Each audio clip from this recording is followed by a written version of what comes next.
Tenby. That's not Tenby, that's the castle. It's going to be a spicy one today. Yet remarkably calm here in the marina. So we're kind of not really looking forward to going out, but we do have to press on. I really want to thank these guys. They've said they're not going out at all today, but they were so helpful. And Jackie, who's in that one there, is who I was talking to on the phone. So they just were brilliant, helpful last night, got us in, no issues. Because if they hadn't have helped us get in, then we'd have been doing the same as these people who arrived at some point last night and picked that boy up and have been out there all night just bouncing around. That would be very, very unpleasant. Yeah, we have to go out there today because I don't want another day alongside these steps. There you go, there's the phone number. If you're in Tenby, give him a ring, ask for Jackie. Tell her Richard sent you. We've been on the go now for about 10 minutes and it's horrible out here, so we're going back into Tenby. And yeah, I don't know how long I'll be in Tenby or what we're going to do, but we'll make that plan when we get there.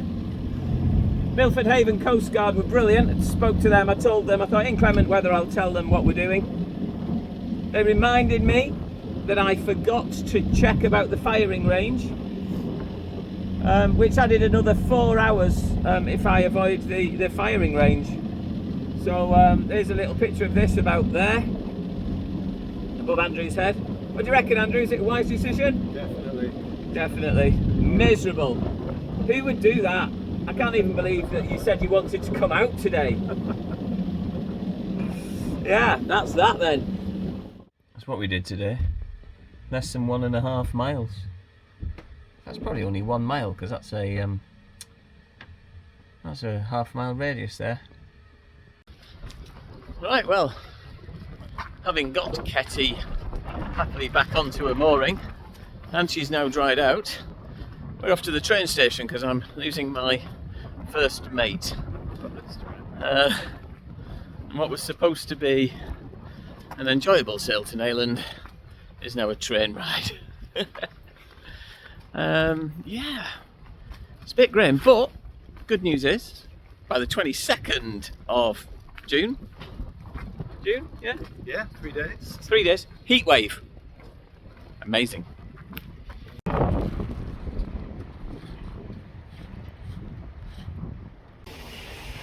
Right, well, that's Andrew on the train, making his way home.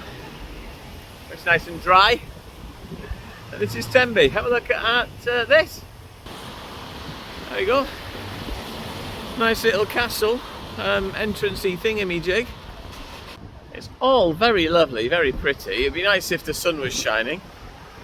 It'd probably be even prettier.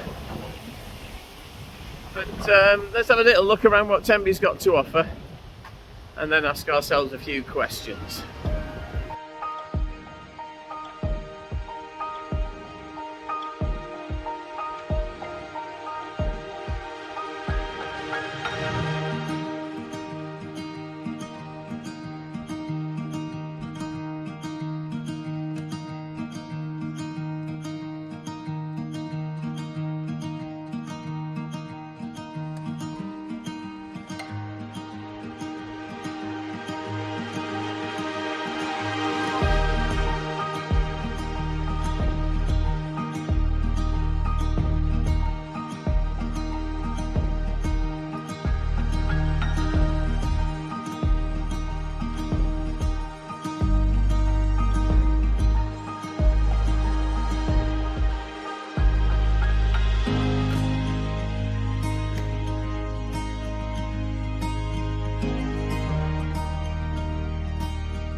My crew's left me, so I'm back to these fellas as crew, and they don't make sensible decisions. This morning I did not make a sensible decision. I had forgotten to check for the firing at the local rangers. And I knew that it happened, and I knew I was supposed to check, and I forgot to check. So, thankfully, what I did is I radioed Milford Haven, and I just said, the weather's a little bit inclement, but I'm making this passage from Tenby to Nayland, and gave them all the details. They asked loads of questions.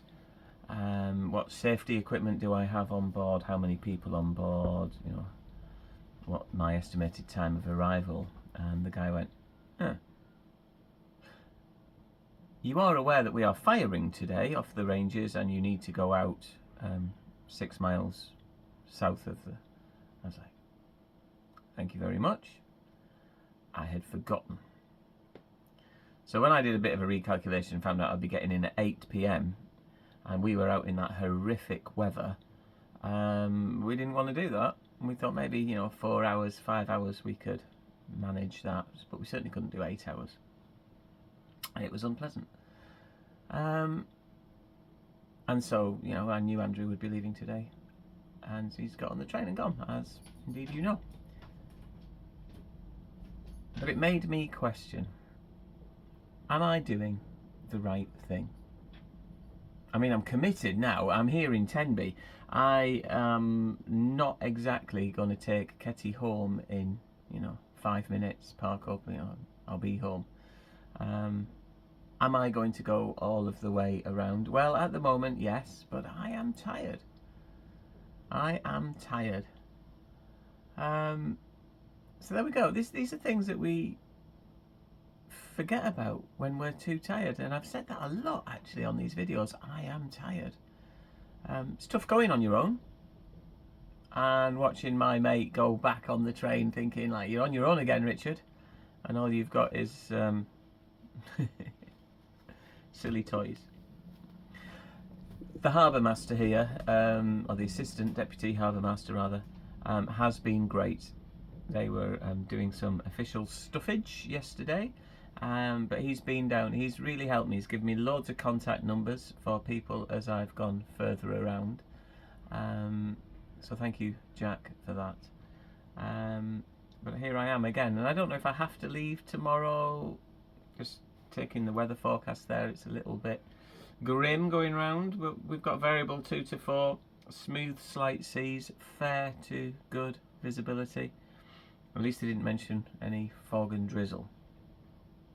And then as we get up towards St George's Channel, again we're looking at westerly 2 to 4 becoming variable 3. So it's more motor world. It's going to take me a good long time to get round to Nayland, which is what I will be doing. So questions are, am I doing the right thing? Well, I don't know, but I don't have a choice is the answer. I am now committed.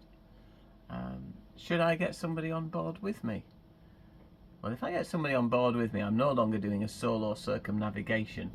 So the question then is that important? Or is raising awareness and funds for Parkinson's? So I think I will have people on board. The question is who?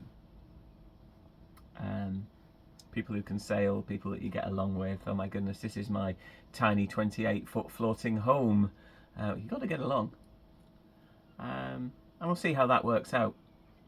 There's 1,000 of you subscribe to this, so I don't know how many of you are actually sailors. Please drop a comment below, and thank you for listening to this little monologue. Right, Captain Pugwash says it's time for me to shut up and get some sleep. So if I do have to leave tomorrow, I can. We are sailing for a cure.